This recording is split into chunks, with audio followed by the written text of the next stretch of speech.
Praise the lord. మీ ముందుకు రెండోసారిగా ఒక మంచి వాక్యం అందించడానికి వచ్చాను. ప్రకటన గ్రంథము 3వ అధ్యాయము 20వ వచనం. ఇదిగో నేను తలుపు నద్ద నుండి తట్టుచున్నాను. ఎవడైనాను నా స్వరము విని తలుపు తీసిన ఎడల నేను అతని యొద్దకు వచ్చేదను. ఎంత మంచి మాట అండి. ఎవరైనా కూడా మన హృదయానికి ఒక తలుపు అనేది ఉంటుంది. మన హృదయానికి ఒక తలుపు అనేది ఉంటుంది. అది హలో అనడము, హాయ్ అనడము. కానీ ఎవరైనా కొత్త వ్యక్తిని చూసినప్పుడు అదే తలుపు మూయబడుతుంది. ఎందుకు? భయం. వీడేం చేస్తాడో, వీడిని ఏ విధంగా మనం అర్థం చేసుకోవాలో అన్నట్టుగా చూస్తూ ఉంటాం. కానీ ఇక్కడ ఇదిగో నేను నీ హృదయం వద్ద నుండి తలుపు తట్టుచున్నాను. ఎందుకంటున్నాడు ఆ యొక్క మాట? సోదర వినుము. దేవుడు నీ హృదయంలో చేరుకోవాలన్న ఆసక్తి, ఆశతో ఉన్నాడు. నీవు ఇంకా పాపం చేయించు ఉన్నావా? సేవకుడిగా ఉన్నావా? ప్రార్థన చేయుచున్నావా అని దేవుడు మనల్ని పిలుచుతున్నాడు. ఇదిగో నేను నీ హృదయం అనే తలుపు వద్ద ఉండి నేను సిద్ధంగా ఉన్నాను. నేను నిన్ను రక్షించడానికి సిద్ధంగా ఉన్నాను. నేను నిన్ను కాపాడడానికి నీ హృదయం దగ్గరే ఉన్నాను. ఒక్కసారి ప్రభువా అని నువ్వు ఎప్పుడైతే పిలుస్తావో పలకడానికి సిద్ధంగా ఉన్నా అని చెప్తున్నాడు దేవుడు. పలకడానికి సిద్ధంగా ఉన్నాడు. కాబట్టి ఆయన తలుపు తట్టినప్పుడు నువ్వు తీయటమే ఆలస్యం. నా కుమారుడా, నేను నీ దగ్గరికి వచ్చాను.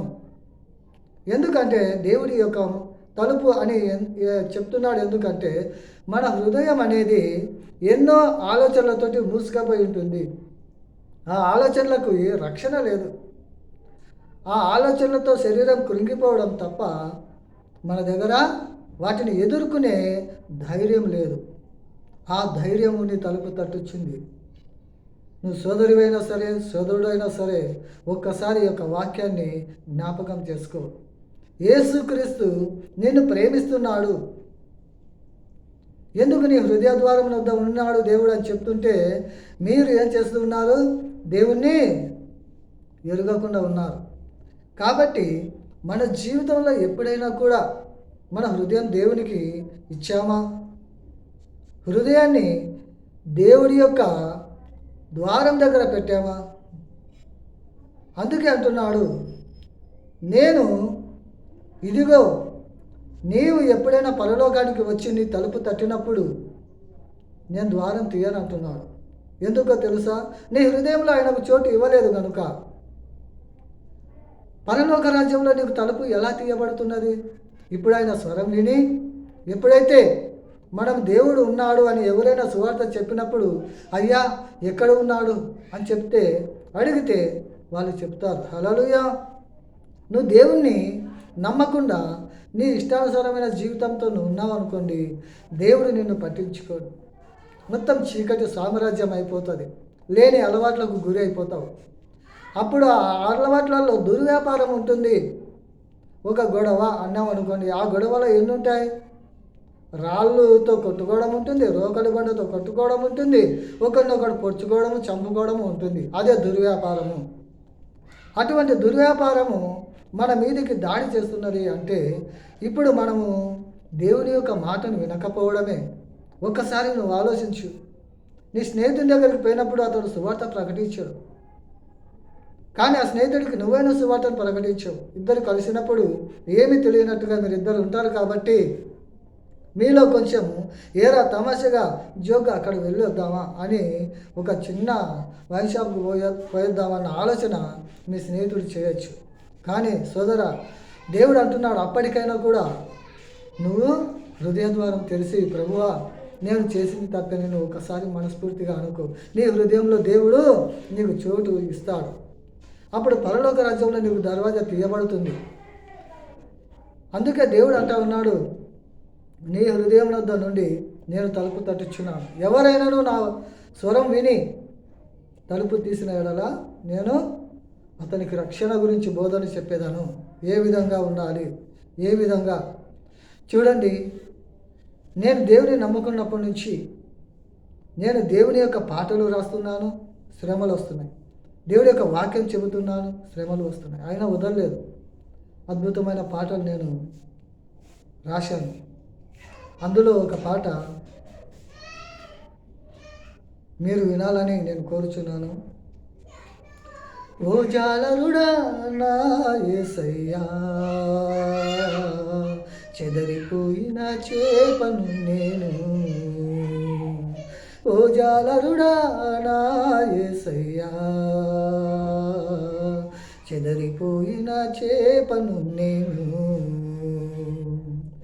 దిక్కుతోచక జలసంద్రంలో ఒంటరి చేపై తిరిగితి యేసయ్యా, ఒంటరి చేపై తిరిగితి యేసయ్యా.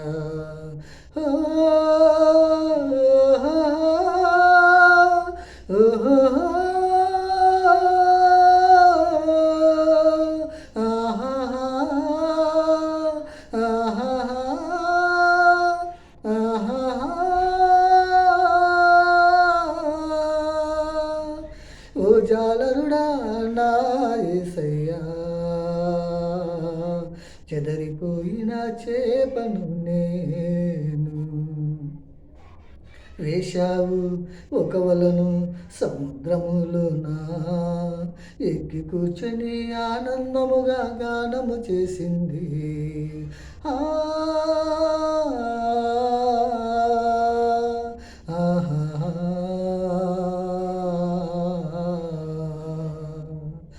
వేశాను ఒక వలను సముద్రములోన, ఎక్కి కూర్చొని ఆనందముగా గానము చేసింది. చేదుతున్నావు ఆ వలను, చేప వస్తుంది పై పైకి. ఆశ కలిగింది మనసులో, నా యేసుని చేరాలనుకుంది. పైకి రాగానే ఆ వల చేపలెక్కువై చిరిగింది. శ్రమలకు చేప భయపడిపోయి రాతి నేలనే పడిపోయింది.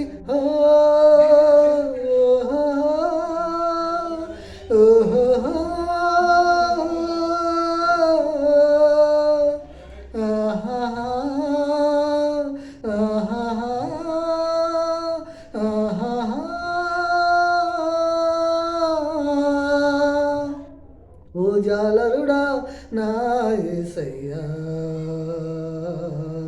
చెదరిపోయిన చేపను నేను. చీకటి భారం బరువైనది, తెగిపోయింది ఆ వల. రాతి నేలలో పడిపోయింది, దాహం దాహం అంటుంది. నన్ను రక్షించేవారు లేరని ఎండిపోయెను ఆ చేప. దేవుడు ఉన్నాడని తెలిసి అడిగే శక్తి తనకు లేదని మనసులో నా ఒక్కసారి మన్నించుమని అడిగింది. మనసులో నా ఒక్కసారి మన్నించుమని అడిగింది.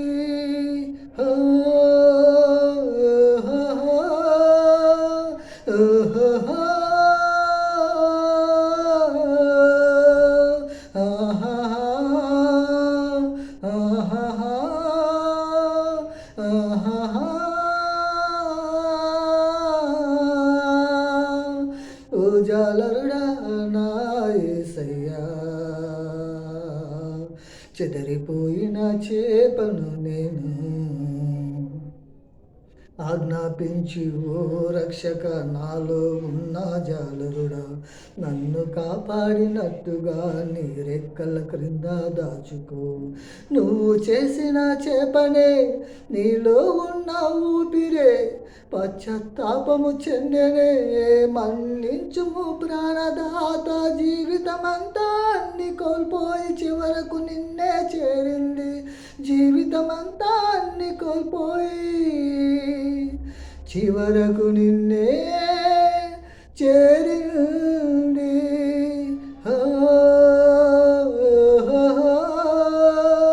ఓ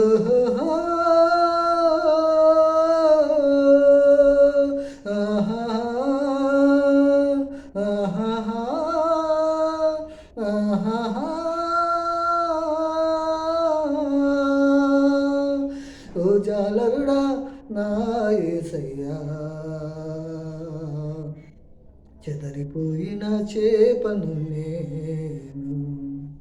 ప్రేదలాడండి, ఈ యొక్క పాటను విని మారు మనసు పొందండి. ఎందుకంటే దేవుడు అంటా ఉన్నాడు, ఇదిగో నా హృదయాన్ని దేవుడు తెరిచాడు, కాబట్టి ఆ హృదయంలో దేవుడు ఉండి తన పని తాను చేసుకొని పోతున్నాడు. కాబట్టి ప్రియ సహోదర సహోదరి, మీరందరూ కూడా ఈ యొక్క పాటను విని వాటిని అందులో ఒక చేప సముద్రంలో ఉండి లోకాన్ని చూడాలని ఎంతో పైకి రావడానికి ప్రయత్నం చేస్తూ ఉంటుంది, కానీ పైకి రాలేక అట్టడుగునే ఉండిపోతూ ఉంటుంది. కానీ జాలరి వల ఎప్పుడైతే వేస్తాడో అందులో చేపలు పడినప్పుడు నేను కూడా పైకి వెళ్తానని ఒక చేప, ఆశగా ఉన్న ఒక చేపలలో ఎక్కి పైకి వస్తుంది. ఆశ ఉంటేనే సరిపోదండి, దానికి కృషి చేయాలి. కానీ ఆ చేప వల లాగుతున్నప్పుడు పైకి వచ్చింది, కానీ పైకి రాగానే ఏమైంది, వల పిగిలిపోయేసరికి అన్ని రబ్బర్ తిన్న ఎగిరి ఎక్కడంటే అక్కడ పడిపోయాయి. అప్పుడు కొన్ని రాతి నెలలో పడిపోయాయి, గడ్డి మొక్కల్లో పడిపోయాయి, కొన్ని మాత్రము చెక్క మీద పడిపోయాయి. కానీ ఈ యొక్క ఆశతో ఉన్న చేప మాత్రము రాతి నెలలో పడిపోయింది. రాతి నెలలో పడిపోతే ఎట్లుంటుందంటే, దేవుడు అంటా ఉన్నాడు, రాతి నేలలో పడిపోయినప్పుడు చెట్టు విత్తనము రాతి నేలలో పడిపోతే అది ఫలించలేదు, వృద్ధి చెందలేదు, ఏర్లు కూడా రావు. కాబట్టి ఎప్పుడైతే దేవుడు హృదయాన్ని తట్టినప్పుడే, ఎప్పుడైతే సువార్త నీకు అందినప్పుడే దేవుని హృదయంలో నువ్వు చేర్చుకోవాలి. దేవుని ఎప్పుడైతే నువ్వు చేర్చుకోలేదో ఇలా రాతి నేలన పడిపోయింటాను. అప్పటికి ఇంకో చేప అది దాహం దాహం దాహం అని కుమిలిపోయేది చూసి ఆ ఇంకో చేప ప్రార్థన చేస్తుంది. ఏమని ప్రార్థన చేస్తుంది? అయ్యా, నువ్వైతే చేర్చుకో, అతని తప్పు క్షమించు, అతన్ని మన్నించు, నీ రక్తంతో కడిగివేయి, శుద్ధి చెయ్యి అని ఆ మనిషి గురించి ప్రార్థన చేసింది ఒక చేప. అప్పుడు ఒక పెద్ద ఇనపది ఐరన్ది పైన నుంచి కింద పడంగానే దేవుడి యొక్క కృప చూడండి ఏ విధంగా కాపాడుతుంది అంటే, ఆ యొక్క ఐరన్ది నీళ్ళలో ఎప్పుడైతే పడ్డాయో జంపుగా నీళ్లు ఎగిరిపోయి ఆ చేప మీద పడిపోయాక అప్పుడు ఆ చేప నుంచి మారు మనసు చూశాడు దేవుడు. చూసిన తర్వాత దానికి బలాన్ని ఇస్తే ఆ నీళ్ళతో పడే సముద్రంలో ఎగిరిపోయింది. హల్లెలూయా, హల్లెలూయా. దేవుడు ఎందుకంటే, ఇదిగో నీ హృదయంలో నుండి నేను తలుపు తరుచున్నాను, ఎవరైనా నా స్వరం విని దాని తలుపు తెరిచిన ఎడల నేను నీకు ఉపదేశం చేసేదను అంటా ఉన్నాడు దేవుడు. చూడండి, ఈ లోకంలో నువ్వు దేవుడు, నువ్వు నీ మనసు దేవుడు. ఇదొక్కటి మాత్రం ఎప్పటికీ మర్చిపోకు. నీకు దేవుడు తోడుగా ఉన్నాడు, నీ హృదయం దగ్గరనే ఉన్నాడు, నీ హృదయాన్ని తట్టుచున్నాడు. కానీ నువ్వు ఏం చేస్తున్నావు? పట్టించుకోవడం లేదు. నాకెందుకులే అనుకుని పోతున్నావు, నాకు అమ్మనైనా ఉన్నారులే అనుకుంటున్నావు, నాకు అక్క చెల్లెలు ఉన్నారులే అనుకుంటూ ఉన్నావు. అవి ఏవి శాశ్వతమే, కానీ నీ ప్రార్థనతో శాశ్వతం. కానీ నువ్వు ప్రార్థన చేయకపోతే అవి అశాశ్వతమైనవి. కాబట్టి నువ్వు అందరికీ ఘోరం జరుగుతున్నా, రోగం వచ్చినా నువ్వు రక్షించలేవు. అదే హృదయంలో ఉన్నప్పుడు దేవుడి యొక్క స్వరము ఎప్పుడైతే నీకు వినబడిందో, సువార్త దేవుని హృదయంలోకి చేర్చుకున్నప్పుడు, అప్పుడు తండ్రి మంచాన పడినా కూడా ఏసునామములో బంధిస్తున్న సాతాను అని చెప్పి మీ నాన్నని తిరిగి లేపచ్చు. వ్యాధి నుంచి పో దురాత్మ, మా తల్లి మీద ఉండకుండా అని చెప్పినప్పుడు నీ తల్లి బాగుపడిపోతుంది, నీ చెల్లెలు మంచిగా చదువుకుంటుంది, నీ అన్న మంచిగా చదువుకుంటాడు. ఈ విధంగా నువ్వు ప్రార్థన చేయడానికి దేవుడు శక్తిని ఇస్తాడు, దురాత్మని ఎదిరించే శక్తిని ఇస్తాడు.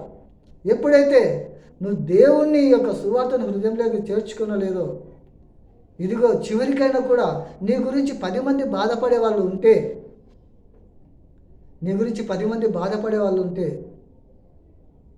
నిన్ను దేవుడు రక్షిస్తాడు. కానీ వాళ్ళను కూడా నువ్వు లేకుండా చేసుకుంటే చాలా బాధపడతావు మిత్రమా. ఒక్కసారి నువ్వు ఆలోచన చేసుకో. ఎందుకంటే దేవుడి యొక్క స్వరాన్ని వినాలి. ఇక్కడ ఇంకొక మాట అంటున్నాడు, అతని యుద్ధకు వచ్చేదను. దేవుడు నువ్వు ఎప్పుడైతే తలుపు తీసిన ఎడల సువార్తను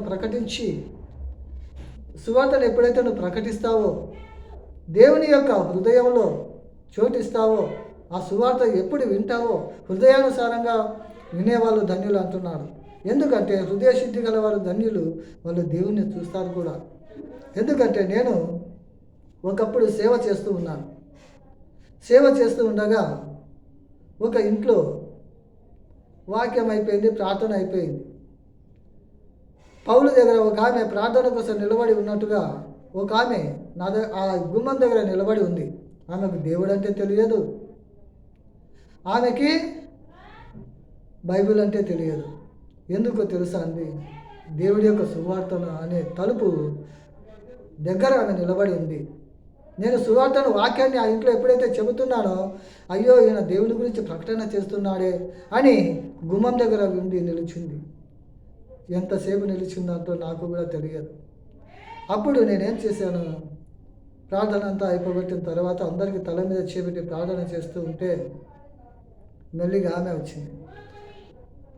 అప్పుడు ఆమె తల మీద చేపెట్టి ప్రార్థన చేశారు. అప్పుడు ఆమె చెప్తున్నది, అయ్యా నా ఇంట్లో ఒక బాధ ఉంది. ఏమిటమ్మా బాధ? ఏమిటి? నాకంటూ పెళ్ళి అయిన ఒక కూతురు ఉంది, పెళ్ళి కావాల్సిన కూతురు ఉన్నది అని చెప్తుంది ఆమె. అవు మంచిదే కదమ్మా, కానీ ఆమెకి దయ్యం పట్టి ఉన్నది. ఆ మాట చెప్పడానికి ఆమె ఎంత దూరం నుంచి ఆ హృదయంలో దేవుని యొక్క మాటలు, పాటలు అన్నీ చేర్చుకుంటుంది. నేను పాడే పాటలు వింటుంది, వాక్యం వింటుంది. అంతసేపు నుంచి ఆమె అక్కడే నిలబడి ఉంది అంటే ఆమె హృదయాన్ని దేవుడు ఎంతగా తట్టుచున్నాడో ఒక్కసారి మీరు ఆలోచించండి మిత్రమా. అప్పుడు నేను వెళ్ళాను. పదమ్మ మీ ఇంటికి వెళ్దాము అని ఆమెతో వెంబడి వెళ్ళినప్పుడు వాళ్ళ కూతురు ముసుగేసుకొని వణుకుతూ కనిపించింది నాకు. అయ్యయ్యో ఏమో ఎలా ఉంది అంటే, అన్న మొత్తం నాకు చలిగా జ్వరముగా ఉన్నది. అయితే దిగి లేచి నిలబడమ్మా, ప్రార్థన తల మీద చేపెట్టి ప్రార్థన చేయగానే ఆ పాప కుప్ప గులిపోయంగానే నేను ఏం చేసా, తల మీద చేపెట్టి ప్రార్థన చేశాను. ఆమె ఎంతలేకి స్పృహలోకి రాలేదు. అప్పుడు అయ్యో నా కూతురు ఏమైందయ్యా అంటే, ఏం బాధపడద్దమ్మా, ఆమెకు గాలి సోకినది, దయ్యము ఉన్నది అని చెప్పి ఆమెను ఓదార్చిన తర్వాత కొంతసేపటికి లేచి మొత్తం ఒళ్ళు నొప్పులు అని చెప్తా ఉంది. అప్పుడు సరే అనేసి ఒక గ్లాస్ తీసుకొని కొబ్బరి నూనె నీళ్ళు పోసి ఆమెకు తాగిపించి ప్రార్థన చేయించాను. యేసు ప్రభు నమ్మ అని ప్రార్థన చేయించాను. యేసు ప్రభు అంటుంది. అంతే.